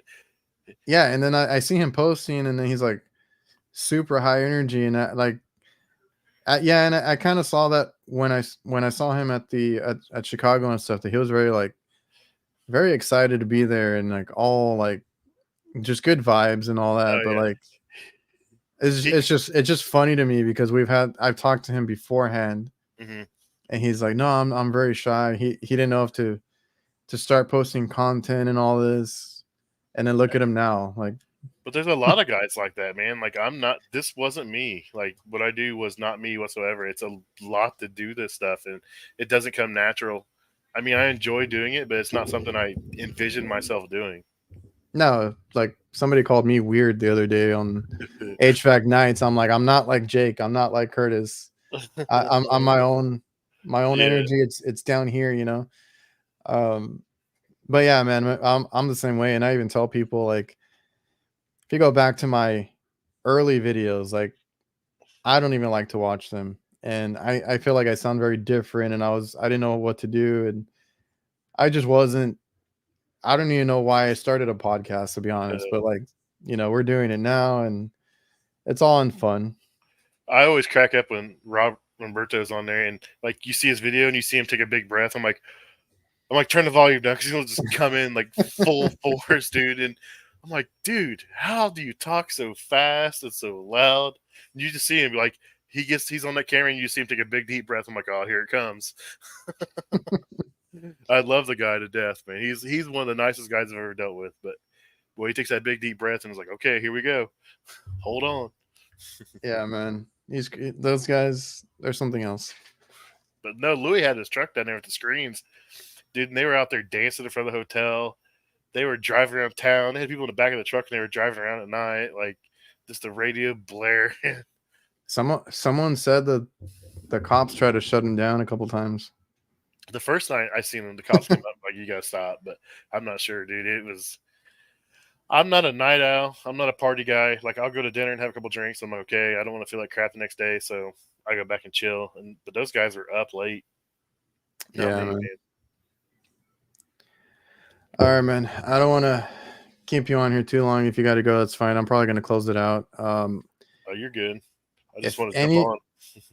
No, it's good chatting with you. If anybody has any questions for either of us, drop them in real quick. I just wanted to come on here because I had something to give away and figured I'd stay on here for a bit. An hour, 15 minutes later, here we are. Yeah, I told myself like 30 minutes, and then yeah. But no, I appreciate you letting me on and just hang out, man. It's always good catching up with you. I had a blast at AHR. Catching up, and you barely made it to collect your award. Yeah, man. Al Servers Plumbers just joined Instagram. You won the benchmark knife. So I don't know. Message me or I'll message you.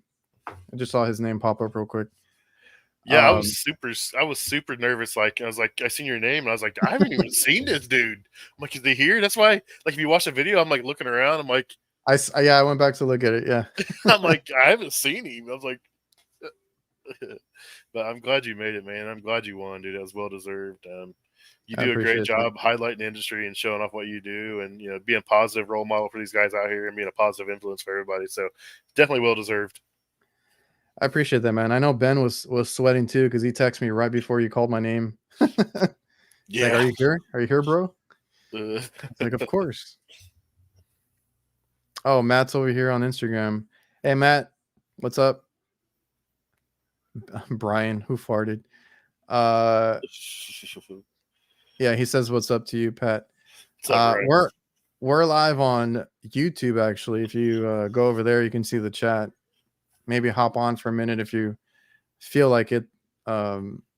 Anyway, yeah, man, I appreciate that. And then like the same with you guys, you and Jason and Rich. I'm partial to the kitchen side of things, the food service industry. So I like that there's a spotlight on it now.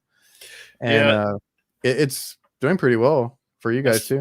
Yeah, first I was weird. I was like, I'm not an HVAC guy. We're kitchen guys. I'm like, but it's really the same thing. I mean, like so many components in the ovens, the fryers, the same components that are in HVAC units, and I do a little bit of HVAC. So it's just we're just our own little sector of it, and I'm glad to be recognized and be involved with a lot of the HVAC stuff because these guys are pretty cool. Yeah, I mean, I'm putting it in on myself that I want to learn more of that side. I used to do it as a helper, but yeah, my dad needs to kind of train me a little bit more. It's a very good industry to be in because like when my stuff even like takes a little dip, that side never does. Like he's busy, or him and his guys are busy like all year round. Like that stuff is crazy to me sometimes. If I get 50 hours, I'm like, oh, this is a slow week. Yeah, like I get that in the summer, but like after that, it's like up and down. It's there's not a lot of AC calls, but man, like our food service side is what brings in a lot of money too.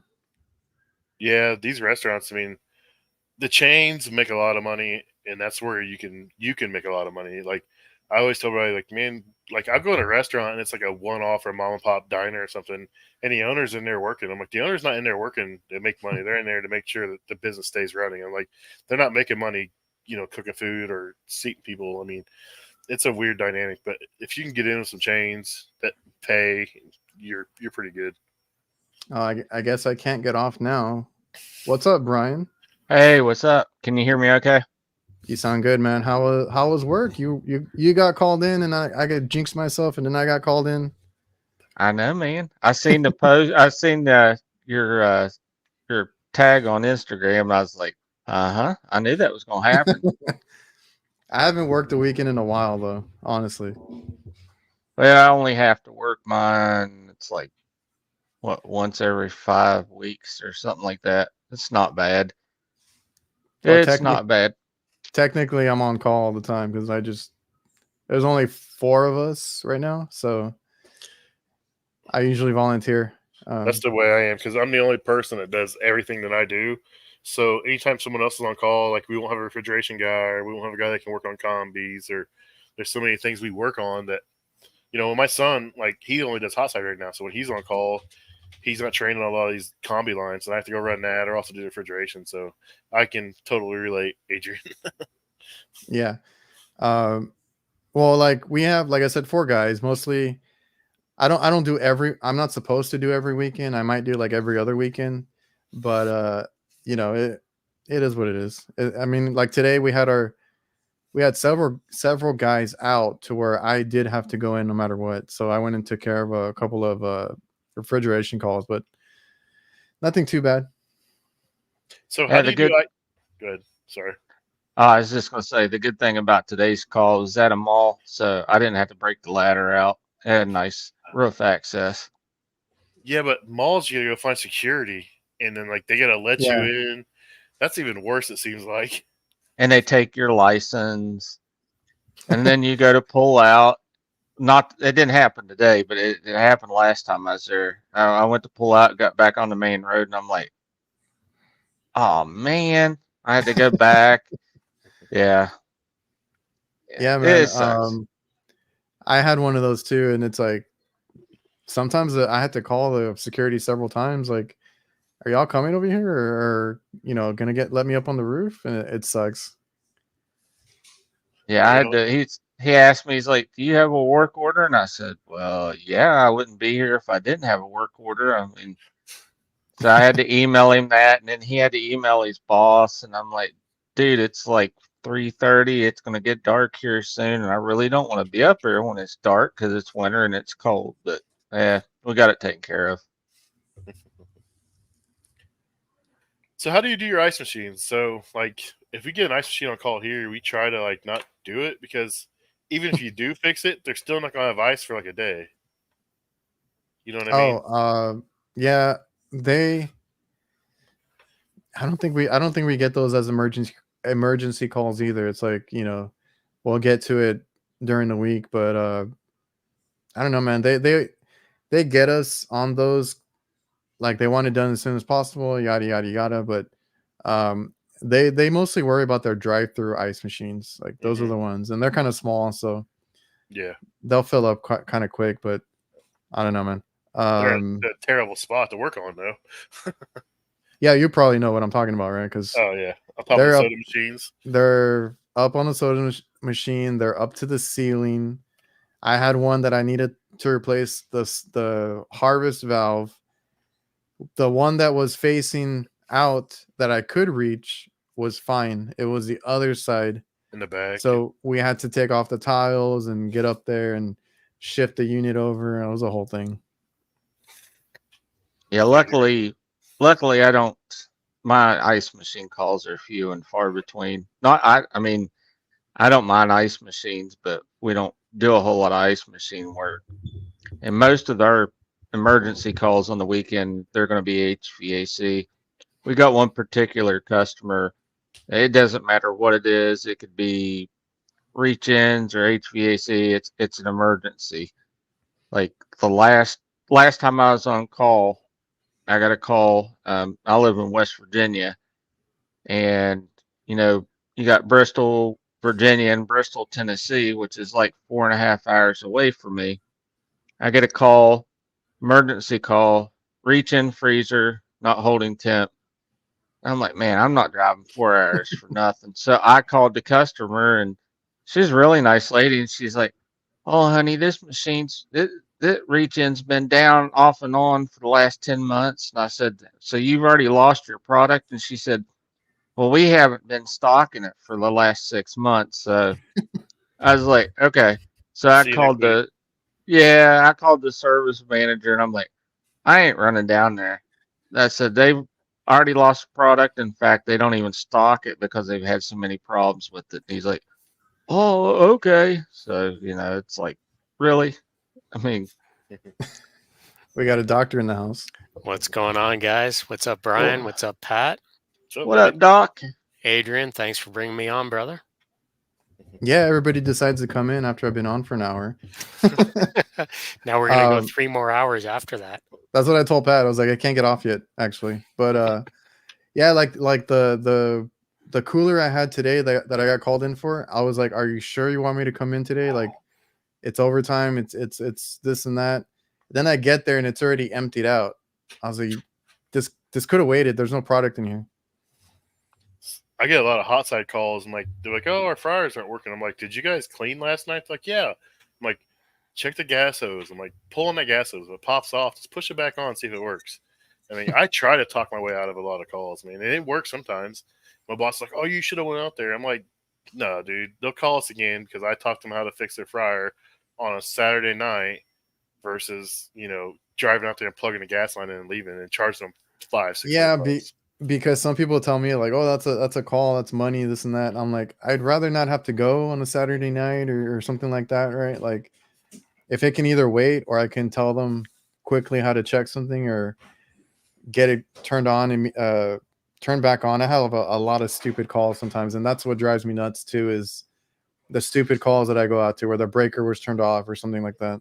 We've Well, got if a you can wait for, let's say it would be an after hours call where you're going to be billing time and a half or double time or, gosh forbid, triple time to a customer, for a business owner like yourself, Adrian, if you can say to a customer, you know what, the situation you have going on right now, you don't have a critical, product that we need to get out to and service right now. We can wait till the morning where we can charge you, say, regular time. You're going to build that much more rapport with that customer where they're not going to look at you as, we're coming out to gouge you every second we have the opportunity to do so. Yeah, we do that too, where it's like, it'd be cheaper to come back tomorrow or whatever it is, like if it's like a Sunday and we want to go during the week. I also just do it because I don't want to go out there on the weekend, but I have my Yep. own reasons. And yeah, but if not, I'm charging that overtime and I'm like, well, I'm gonna make it worth it, We've got a national account that doesn't pay overtime rates, and actually they're an hour and 15 minutes from our office, and they pay city rates. And it's like they'll call for the dumbest stuff. I'm like we don't care, just come. I'm like, dude, you're 2.5 hours from me. Like, we don't care, just come. I'm like, oh Yeah. my gosh, I get paid the money, the overtime rates, so we're losing money paying me overtime to drive 2.5 hours away, and it's like it's the most nuisance calls. Like, oh, we got a drip. I'm like, well, you don't have a drip. You guys are scooping out ice and dumping it all over the floor and it's melting. That's where your water's coming from. It's not your ice machine. The absolute worst call, and we get them. It always happens. Not during the week. It's a weekend call. Is one of our big customers is for a leak, roof leak, and you get there and you go check it out, and it's not leaking at the unit. You go up on the roof. It's not leaking at the curb or anything. And you look about 10 foot away from the curb, and there's a big rip or something in one of those, the rubber roofs that they use. And then you go downstairs and you look up at the roof, and all of this specific store always has white roofs. And you'll look up at the ceiling and you can see from, where the leak starts, it's following the path of least resistance. And it's, you got this brown streak where it's been leaking at. And it's like, you tell the customer, you got to lie to their IVR system and say it's not HVAC. If it's anywhere near their HVAC system, they send it to us, and then we have to bill the customer and tell them we're not roofers. We can't fix that. It's just, Come on, Brian, fix that TPO, brother. well, out, a little MAPS gas and some other rubber compounds and seal that shit up, brother. Mm-hmm. I could do that. But then my service manager probably would shit a brick about it. Honestly. 100% he would. Yeah. You push You that did back, what? You push that back on the people that are responsible for looking after that aspect of the building. Yeah, and what drives me nuts too is these techs. I've seen it, not some of my guys that I work with, but when they're taking these panels off of these units on these TPM roofs, they just, they take a screw out, wham, and I'm like, dude, what you wear steel toe shoes, put your feet right there. That way when it drops down, if you're not smart enough to catch it, at least it's going to hit your foot, and that's so many problems. I'm like, guys, just common sense. But It happens. Common sense yeah. ain't that common, man. White roofs Yeah. can kiss my butt, dude. The slickest stuff in the world. I was on one yesterday with snow on it, dude. I was slipping and sliding all You over put the place. any moisture, any snow, any ice on those TPO membrane roofs, and you're going for a trip. That's what I was dealing with today, man. And we had, I don't know, about half inch of snow where I was at, and it was like high and low spots. And I seen the water, and Yeah. I'm like, man, there's no way for me to bypass this water. So I started walking across it, and I hit a slick spot. Man, I thought I was going down. Luckily, I'm pretty agile for a fat guy. Man, I've gone ass over tea kettle on so many TPO membrane roofs. I've lost count. I ran out of fingers and toes. There was one that pissed me off because it rained and like there was puddles up there. Like the whole roof was all kind of messed up. And I literally slipped on the same damn spot like 3 or 4 different times, and I was so pissed. And I fucking and that was one of those weird roofs where they had like the walk-in cooler condenser, and then they were running like I thought it was a power line, but it was just a cable line like for their internet or something right over it. So like I had to like keep ducking it and this and that. Then I ended up slipping and I got like super pissed. But that was and a lot of them have been getting like redone too, brand new white roof. And I forgot my sunglasses one time, and man, I had a super bad headache that day because it was super sunny. And then like, Oh, yeah. oh, my eyes. Speaking of So white roofs, although it wasn't a TPO membrane roof, because Pat was there in Miami, when we did lunch on day 2 at Centrotherm, Oh my god! I thought that was a TPO membrane roof. Like I was blinded by that shit, brother. They gave us lunch out on this like outdoor area. It was like a second floor, but dude, you walked out there and you couldn't see. It was miserable. I don't know why they thought it was a great idea to put the food out there. So Like, how it many was- people? It was How many literally peop- like painted sorry. plywood that was bright friggin' white. So it was Sorry. just plywood. They like painted that roll-on rubber on top of it or whatever. Yeah. Sorry, go ahead, Brian. You're asking a question, brother? I want to know out of all you guys, how many people have had a near concussion from a roof hatch? A concussion? Near concussion or actual concussion? It felt like a concussion last week. I had the wind caught it. It was real windy, and I thought I had it latched, and it come down and cracked me on top of the head, and I seen stars. The Tweety birds going around my head stuff. Man, it's bad. I was looking for blood. Oh yeah, been there, done that, and not only on like the, your single access ones where it's it's like 48 by 48 inches, but the like super long ones that are 48 inches by like well over 80 inches, like the super long rectangular ones. I've had one of those crash down on me. It sucked, man. We don't have nothing like that. We got like 24 by 24. You got the baby ones out in your area there, Pat. Occasionally, I'll get one that has those ship ladders or whatever, where it's like a half step on each side, and those things scare the crap out of me, dude. I think I'm gonna fall off of them. Mm-hmm. Yeah, we've had some shady ones that I have to get after them about because like they don't latch and stuff. And I've been hit too, but not that hard, Brian. But I had one where the wind could knock it back down. And I got a better question to topple Brian's one. Is how many roof accesses have you gone to where you pop open that lid and where the ladder takes you up out of is in the wrong position to get out on the roof? Yeah. Like you got to re-shimmy yourself to get out onto the roof. I've never seen that. Too many of them.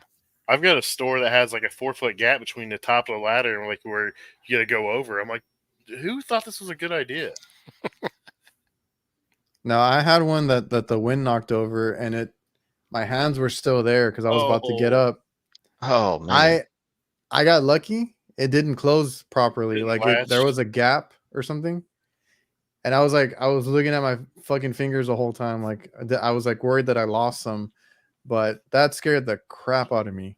What about the ones like on the exterior of the building, and you get to the very top, and like the bolts are pulled out of the building, and like you go to like grab it, and it's like, whoa, what the hell? Yeah, that's happened to me once. Yeah, I'm a big dude, so it scares the shit out of me.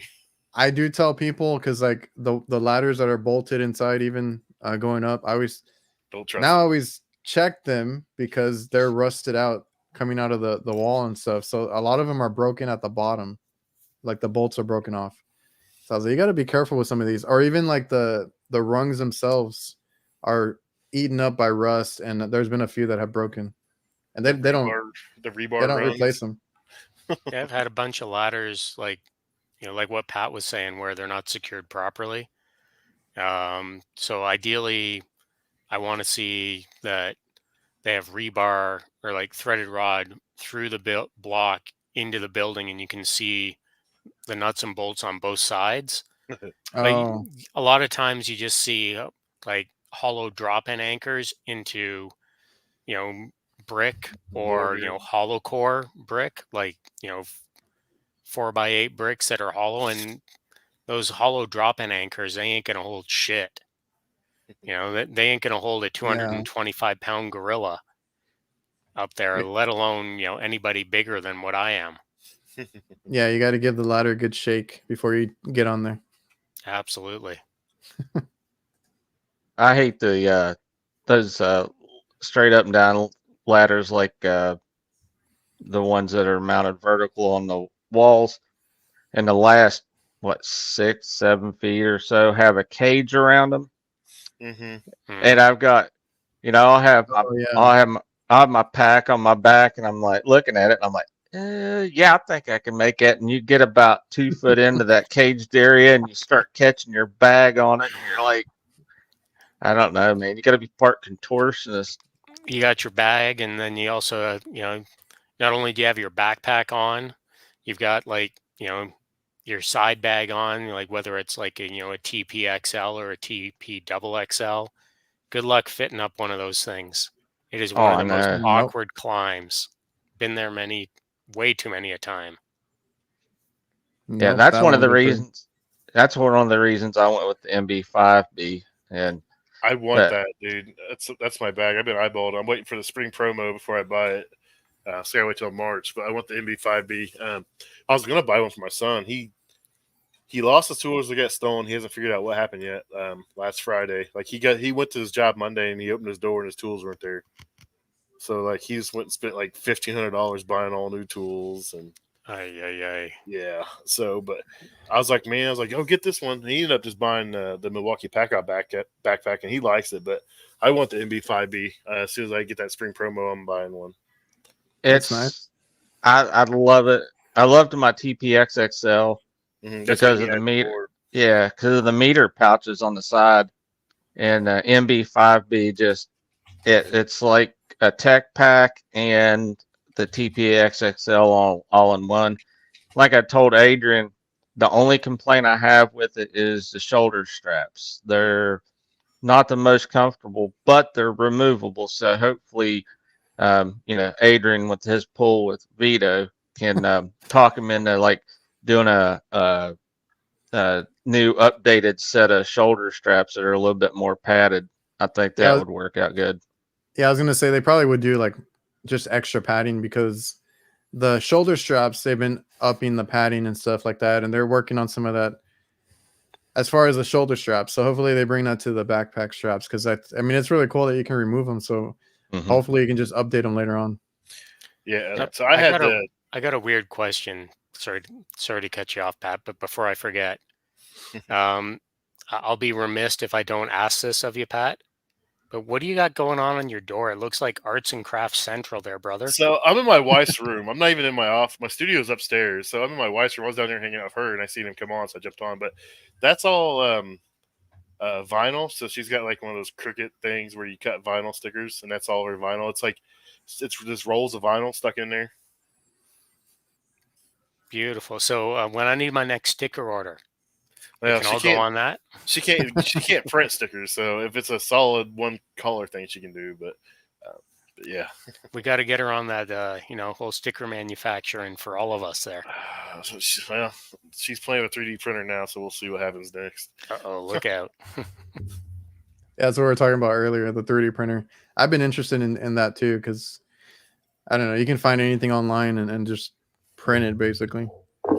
Yeah, yep. It's definitely pretty cool to play with.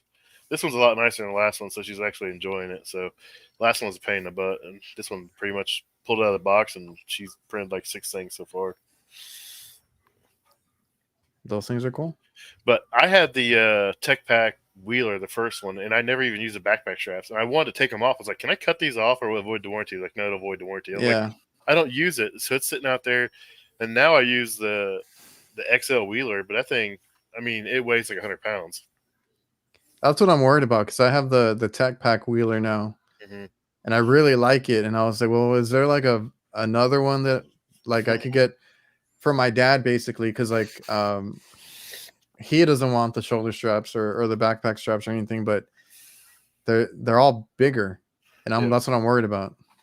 They made a smaller one with the wheels and the handle would be great, but it's the XL Wheeler is just a pain in the butt getting out of the van. I mean, it's great because I got extra room to throw parts in there. So like if I'm like someplace I gotta walk like a mile, like a hospital or a convention center, I can throw my parts in there and I can walk with it. But getting it out of the van is like, oh my god, dude. So that's why I want to try the MB5B. And like, I carry way too many stuff. I don't like making trips to the van. I'm trying to lighten my load, so I think the MB5B will work out pretty well. So for, the guys that are, in this group right now that we're at Tactical in Chicago, Pat and Adrian, are you using the backpack you got there for anything that you're doing out in the field, or what's going on with the backpack you got from the awards show? It's sitting in the house. I haven't figured out what I'm gonna do with it yet. Someone said to buy a new insert where you can use it for tools. I'm not sure yet. I haven't decided. I think You were using it for something, right, Matt? Yeah, so it's become my laptop backpack. So a lot of what I do on the equipment that I work on, I need computers. Yeah. So whether it be, a full laptop or an iPad, I took my backpack I was using, which was a, Swiss backpack. Yeah, that's what I had before too. Really, it was a decent backpack, but if I put it down anywhere in the elements, it would just sop up water. Mm-hmm. And it was a pain in the ass to carry around, really. There was no real structure or form to it. So I loaded all of my laptops, iPads, and different components I needed to connect to units into the tactical backpack that I got in Chicago, and it has been working phenomenal for me. Thankfully, if and when I wear out the one that I'm using right now, my wife has You got a backup one for me to use. So yeah, I've got two. I'm stocked for a little bit. Megan's got a complaint. I got mine right here. Yep, I got that same green one out in the field. Already scratched it up a little bit. It won't look as pristine as Adrian's, but hey, you got to do what you got to do. I've got a green and a black one. All I know is I was getting sick of the show, getting beat up by people with these damn backpacks and those big bottoms. Like people would turn and like hit you and like knock you out of the way with them. I was like, damn. I was wearing mine at the expo, and then I regretted it because I kept getting. I was trying not to run into people, but then people were running into me anyway. So it has zero give. Megan says they're not at made. the expo. It was sorry about my backpack, but fuck you for being in my space. It was a flex, man. The backpack's a flex. Oh yeah, it's always the last 3 years. It's been a flex, man. Because everyone's like, "Where'd you get that at? I want one of those." I'm like, "Man, you should have been there." Yeah, so I guess we have to tell Vito that they need a women's redesign. version. Well, thankfully, I'm only up to an A cup, so I'll be okay. She uses last year's bag. I have mine as a backup. I don't know what they're called, but the other tactical backpacks. The one that, I don't think there's an actual brand on it, but the one that Ben brought out for Atlanta and the show before that was, I think, was in Vegas. what, Vegas. Vegas, yep. That backpack is an awesome everyday carry. hmm I love Now, that backpack. if you get the tool insert, you can carry your tools with you in the Vito one. This has been really cool. Yeah, that's what I'll have to check out and see. I haven't just they're sitting. I'm gonna hang one up in my office, and I don't know what to do with the other one. I thought about having a giveaway and giving one away, so I don't know. We'll see. So You're I got a always- question for Pat. Given that Pat and I were in Miami for Centrotherm, when on night one, when we went out for the scavenger hunt throughout Miami, were you run over by the guys on the bicycles at all, or no? No, I didn't see the guys on the bicycle. Unfortunately, no, I did not see that. That was a great idea because we put some miles in that night, man. Mhm. And the bike would have been the way to go. Well, the funny thing is, so all the dudes that hopped on the bicycles, you know what it was like there. Oh You know, yeah, everybody was having a good time, consuming whatever they were consuming. yeah. And from the stories I've heard, there were some run-ins with local authorities that might have taken them all off of the bicycles, if you know what I mean. That doesn't surprise me. It does not surprise me. I still get like tagged in pictures. I'm like, I was doing that. Like I don't remember that. There's Yeah, gonna be pictures for days, Pat. Oh, there's going to be pictures for week. Just wait till I, let the calm, soothe out, and then unload all the things I have. No, I'm kidding. Sound- I've got nothing. Sounds like Nothing incriminating on you, Pat. You're all good. sounds there, like brother. blackmail. Just saying. It's only blackmail once I hit you with how much I need to charge to, hold the pictures back there, Brian. Yeah, that's true. That's true. Go expensive. That way, if there's some negotiation, you still come out ahead. You always price yourself high. Yep. You pick what you want as a fee, and then you add at least 100 to 150 points on top of it. That's got to be Yeah. Matt talking about the vinyl cutter. I was gonna say you need to start using that to label your equipment. We got these stacks, these 6-digit barcodes, stacks of them. So And then over here, Curtis and Jake have changed. It's not the nights tonight. Just hanging out over here. I don't know if I can approximate the energy. I could smash some stuff like Curtis. I mean, I can break some stuff if you want. I don't know. I might have to swap myself out for Roberto or Francisco to approximate the energy that Jacob brings. Yeah, I was gonna say there's only a handful of people that can pull that off. Yeah, absolutely. Those guys I think I nailed were nuts. two of I them. saw all the clips over there that I was telling Pat, like Louis, Robert, and Francisco too. Apparently hmm going all crazy over there. Yeah, I can't believe that Louis actually drove his truck all the way. Oh yeah, that's right. Yeah. Like he drove his truck decked out with, his 3 TVs and his media crew down to Miami. And good on Louis. He had a full-fledged camera crew following him around. I Yeah. mean, it wasn't full-fledged like Tool Pros had an AHR. Oh yeah. It was like he had a camera guy and like following him around. It was great. Yep. And well, Pat, you missed it on night number 2. Were you there when we started doing the in front of the hotel? No, Louis' video. I heard it. I heard it in my room. I heard No doubt you did. 7th floor, Yeah. and I could hear it. I'm like, what is going on? I was like, it's Louis. Well, after we did the whole, in front of the hotel thing, a whole bunch of us piled into Louis' truck because we were going to get ice cream. And there was that ice cream shop right next to our hotel, but they had just closed. So somehow I ended up in the back seat of Louis' truck. And then in the bed of the truck in behind the TVs was Maddie Price from Centrotherm, Ben Poole, HVAC SG, Who else? Howard Mechanical, and a few others. And we drove around Miami finding a place that had ice cream Oh, at that hour. There was a lot of guys that didn't make breakfast on Thursday morning from that night. Yeah, honestly, I was surprised, given that Adam and Terrence and also I think Omar. Mhm. They went out.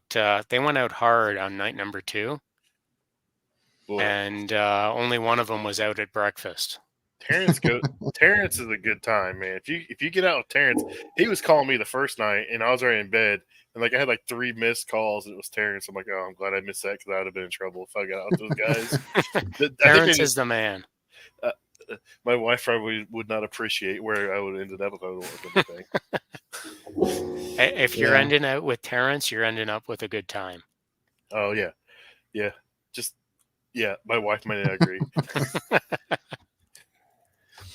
all right, guys. Anything else you want to close on? I've been on here for an hour and 48 minutes. It says so. Might just close it out for now. I appreciate you having me on here, goofing off, and just hanging out, man. It's always good to talk to you guys. Likewise, Yeah, it's a good time. Yeah. Yeah, man. Anytime you guys can hop on, it's a good time. But I'm gonna close this one out. Everybody, watching, I appreciate you guys. We had quite a bit of people in here for a while. See you guys. I'm gonna end it.